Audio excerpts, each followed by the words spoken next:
witnessing is a struggle that began over a century ago. The moment when Jews were granted the rights of citizens in European nations. That single act of so-called emancipation marked the beginning of a catastrophe. It granted equality to a people who were never meant to be equal, a people who have always existed as a nation within nations, pursuing their own interests while wearing the mask of citizenship. This transformation did not happen overnight. It crept forward gradually, first one concession, then another, still until a people who had been recognized as entirely foreign just 100 years before had obtained every right belonging to native Germans. The same pattern unfolded in economic life. As industry grew and masses of workers flooded into the cities, a new financial system arose. The stock exchange gained power over national economies. Banks extended their reach into every corner of commerce. And who stood at the center of this new financial order? I say to you plainly, it was not the German. The institutions of international finance operate according to principles entirely foreign to the German character. They serve interests that have nothing to do with the welfare of our people. Consider the difference between Western Europe and Central Europe. In England and France, the process of industrialization drew farm workers into the cities. But in those countries, the foreign element remained small in number, so small that they could blend into the population and escape notice. The ordinary Englishman encountered them only as fellow businessmen, as captains of industry, never recognizing them as something apart. This is why certain political ideas took root so easily in the West. When the masses cannot identify who truly guides them, they can be led to believe they are governing themselves. They call this system democracy. But what is democracy in practice? It is the rule of quantity over quality. It is the triumph of manipulation over wisdom. It is a system designed to ensure that the masses believe they are free while serving purposes they do not understand. Look at how this system operates. There are always two parties, sometimes three, who appear to oppose one another. The public watches them fight.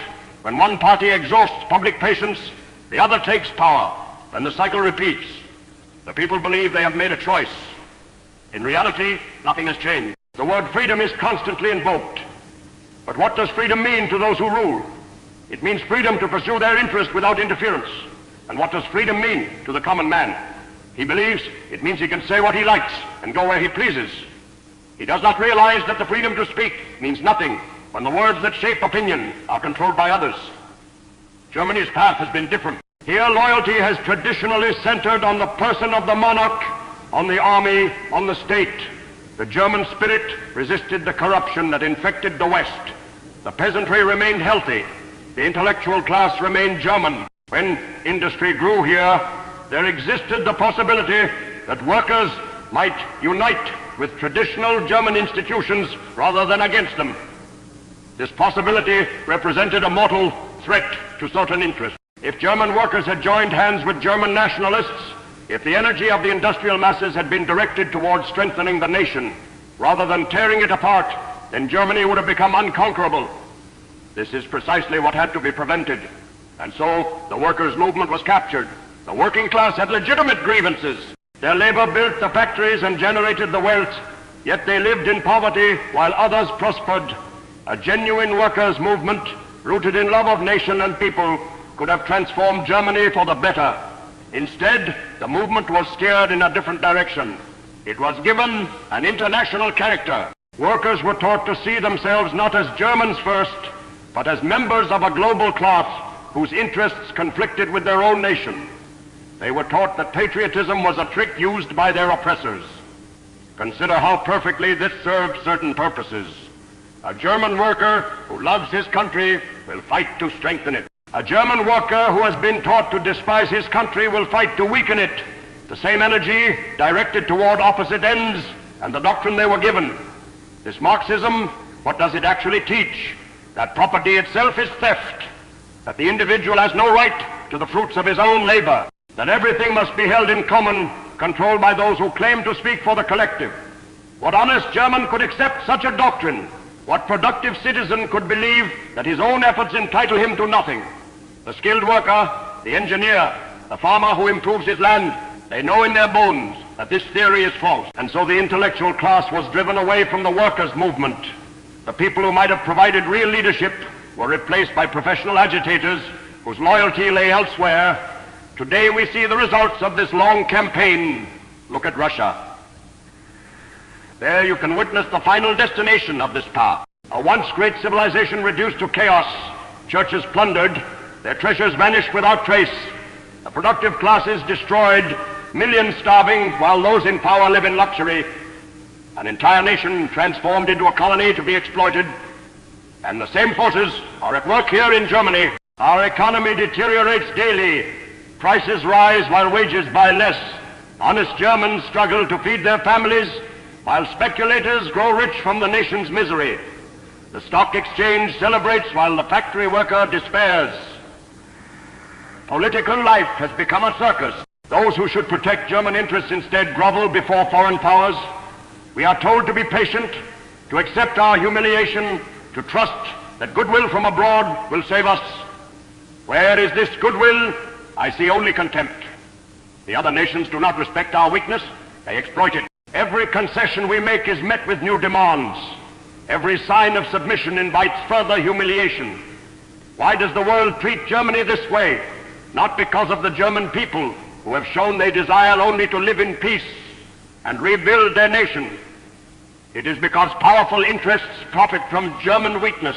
A strong Germany would upset arrangements that benefit others, and so Germany must be kept weak. The German people are beginning to awaken. The old slogans are losing their power. Workers no longer believe that international solidarity will improve their lives. They have seen how they are used as tools in conflicts they do not understand. They have watched their living standards fall while they are told that their suffering serves a higher purpose.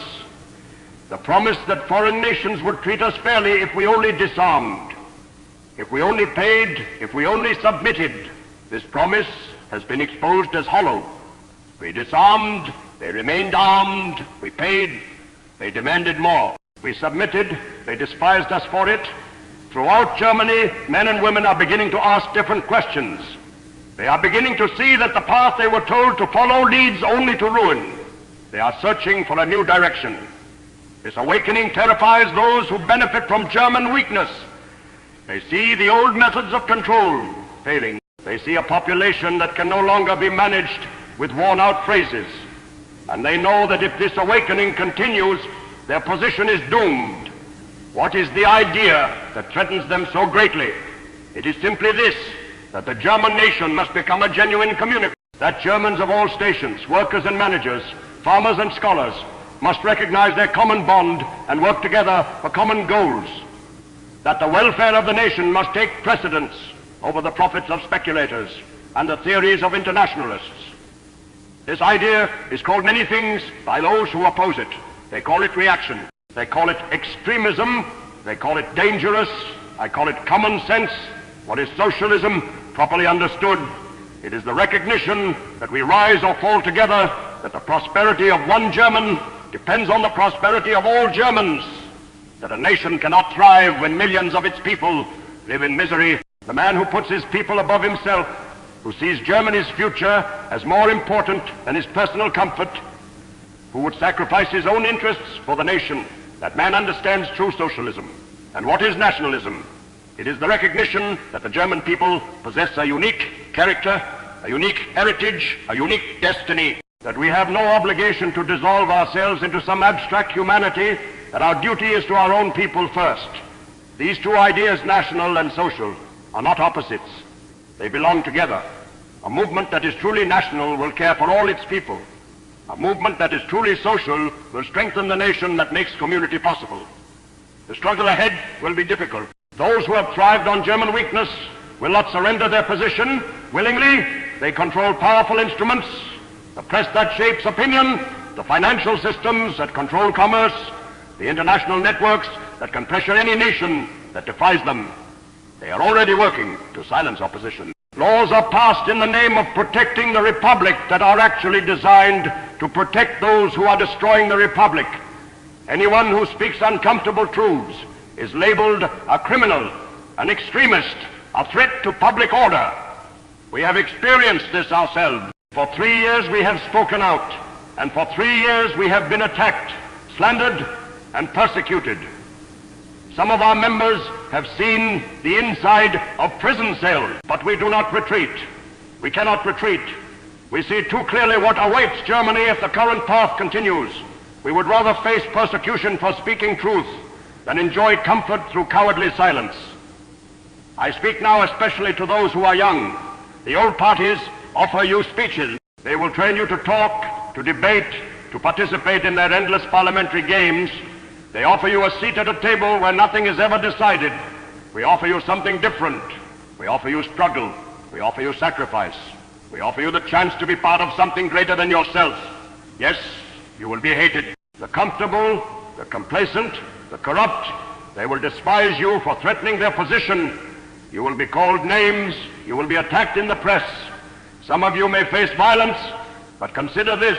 If our enemies hate you at 18 or 19, you have already achieved what many men never achieve in a lifetime. You have shown that you matter. You have shown that you pose a genuine threat to those who are destroying your country. The forces arrayed against us are powerful, but they are not invincible. They depend on keeping the German people confused, divided, and hopeless. They depend on Germans believing that there is no alternative to continued decline. We offer an alternative.